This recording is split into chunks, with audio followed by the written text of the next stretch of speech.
여자친구를 살해하려다가 미수에 그친 혐의로 재판에 넘겨진 40대가 있었어요. 이 사람이 무죄 받았다는 얘기예요. 무죄 받았어요. 이게 무슨 사연이 있을까? 내용을 보면요. 요 남성이 작년 3월 1일 날 3일절이네요.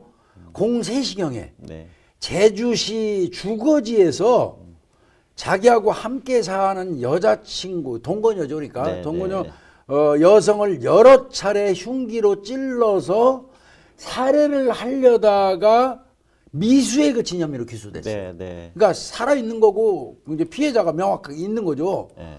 그래서 그 당시에 이제 신고로 이제 중환자실에 가서 치료를 했는데, 근데 신고한 사람이 공교롭게 본인이에요. 본인이 신고를 했고 치료를 받은 여성은 그 병원 받는 중환자실에서 자해를 했다고 진술을 했어요. 자해했다고. 자기 스스로 자해를 했다고. 네. 그런데 자해를 했다고 보기에는 자해를 하기 전에 항상 수반되는 거 있죠. 이른바 얘기하는 주저흔. 주저한 거. 이렇게 한 번에 푹 못 찌르거든요. 네. 뭐 이렇게 콕콕콕 찌른 자죽이 꽤 많이 나와요. 주저흔이 전혀 없어요. 본인이 스스로 이 자해하고 죽으려고 했다면서. 그리고 제일 중요한 거는 스스로가 찌르기 어려운 부위에 상처가 포착됐어요.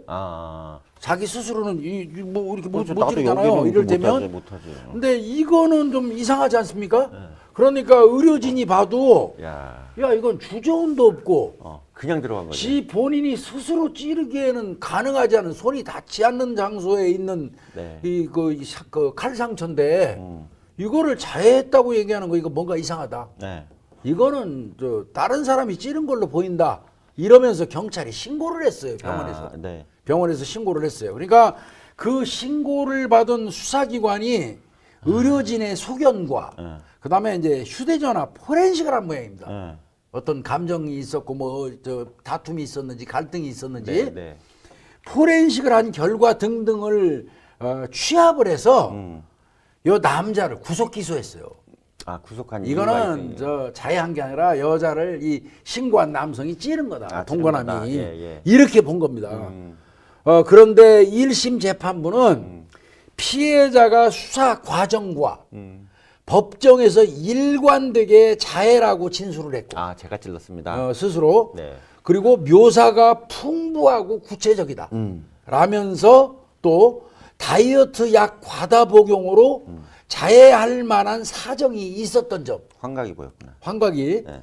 또 피해자 상처 부위가 일반적이지는 않지만 자해로 충분히 발생할 수 있다는 전문가의 소견 등을 종합했을 때 피해자가 자해했을 가능성이 있다 라면서 무죄를 선고했다는 거예요. 그러니까 이제 이거 아마 검찰에서 항소한 것 같습니다.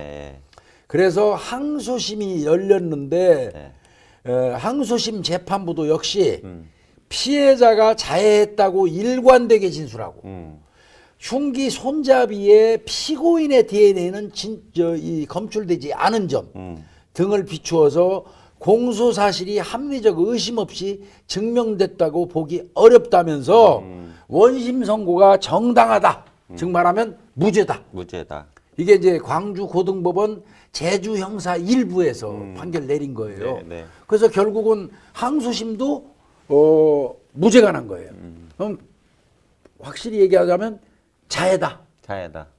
이렇게 본. 근데 이거 사실은요. 이게 안 닿는 곳에 상처난 거는 납득 안 되거든요.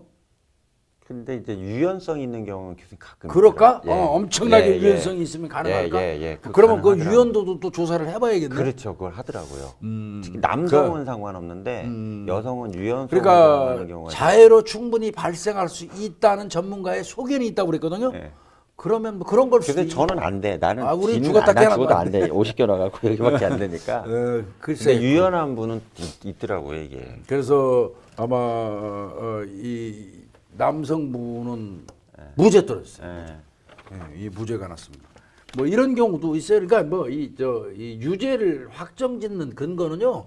추호의 의심도 없어야 돼요. 명확한 증거가 있어야 돼요. 아주 명확해야 된다는 얘기입니다. 이분을 그대로 법정 내용을 보면 엄한 옥살이 했네 진짜. 구속돼서 좀 며칠 살았죠. 예. 이제 구속돼서 며칠 살았어요. 근데 이제 일반적으로 이렇게 얘기하시더라고. 형사 사건에서 무죄 받고 나오면 무작정 국가를 상대로 소송 걸 수 있는 거 아닙니까? 이렇게 얘기하는데 이론적으로는 그래요. 이론적으로 맞죠. 이론적으로 맞습니다. 국가에서 결국 내가 무죄로 나오면 국가에서 변상해주고 다 해야 돼. 그렇게 하면 아마 나라 살림 거덜날 거요. 그건 그렇지 않습니다. 네. 국가에서 이 무죄가 떨어진 이후에 변상해주는 어떤 기준이 있어요. 뭐 이 고문이나 가혹행위로 허위 자백을 받았다든지 네.